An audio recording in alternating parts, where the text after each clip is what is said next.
long did it take you to write from start to end Friday? To actually write it, it was probably 3 months because that was my first time writing. So, well, it wasn't my first time writing, but I was new at it.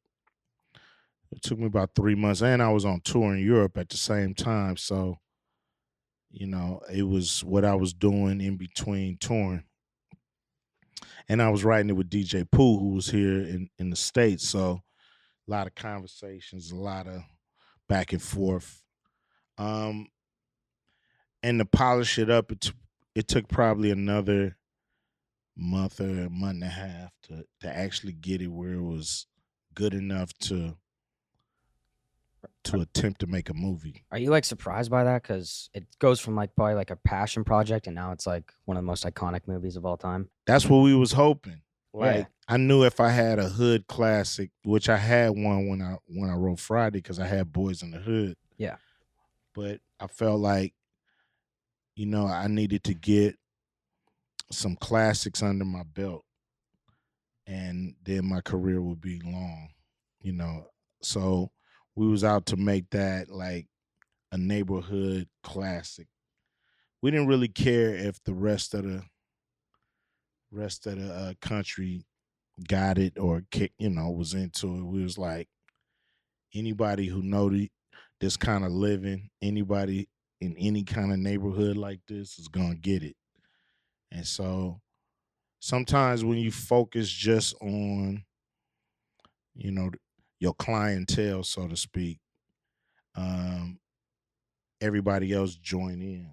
Yeah. Sometimes when you're trying to get everybody, you even miss your main audience. Yeah. So always go for your main audience and let everybody else get in where they fit in. It's so crazy. Like, because everybody, even me who can't relate to that at all, loves that movie. You know what I'm saying? I mean, you can relate. Here's the Well, 'cause movie. buying weed. Here's why you can relate. Because here's what the movie is about. Very basic. It's the day the bully gets his ass kicked. Like, so everybody loves that day. Yeah, right? that's true. Everybody loves the day the bully finally get it. So that's what that movie's about. And everybody can sit on their porch with their stupid friends and shit and clown the neighborhood, So it's basic in its structure on what it's really about, Now, it has a lot of ingredients of crazy shit going on to tell that story. So, that's why you can relate, even though you're not from that neighborhood. You can relate because you're from a neighborhood and you've done that before. Like you've sat around with your, everybody got a stupid friend, crazy friend, or maybe you the stupid crazy friend, but everybody got one, and they trip on them and don't be shit to do, and you make up shit to do, you get into shit because of that. So it's relatable in all those aspects, you know. The things that are happening might not be, I don't know how many people getting, a drive-by done on them for $200, but you never know. Was there a real life Debo when you were growing up? Yes, there's several of them. Did you actually ever take your one fight?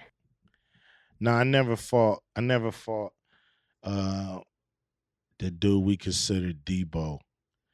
He was actually, my brother had fought him. My brother's older than me. He had fought him before. And so I guess he didn't want no more of our family in that way.